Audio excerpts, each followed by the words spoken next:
আল্লাহর হাবিব সাল্লাল্লাহু আলাইহি ওয়াসাল্লাম বললেন, সহিহ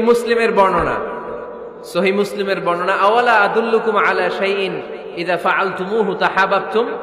আল্লাহর হাবিব বললেন, আমি কি তোমাদেরকে এমন একটা ফর্মুলা শিখাইয়া দিব না, এই ফর্মুলা যখন তোমরা অ্যাপ্লাই করবে তোমাদের মধ্যে পারস্পরিক ভালোবাসা বাড়িয়ে দিবে কে? সাহাবীরা বললেন, ইয়া রাসূলুল্লাহ, অবশ্যই আপনি আমাদেরকে শিখাইয়া দেন।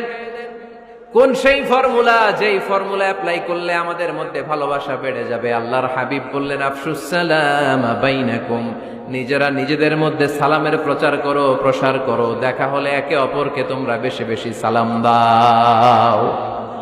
আফশুস সালাম বাইনাকুম, নিজেরা নিজেদের মধ্যে সালাম দাও। সালাম নাই ফলে ভালোবাসা নাই, সালাম নাই ফলে আমার ঘরে শান্তি নাই। তাহলে ঘরে শান্তি আনার 1 নম্বর ফর্মুলা হচ্ছে সালাম। চিল্লায় বলতে হবে সোজানগরের ভাইয়েরা, 1 নম্বর ফর্মুলার নাম কি? সালাম।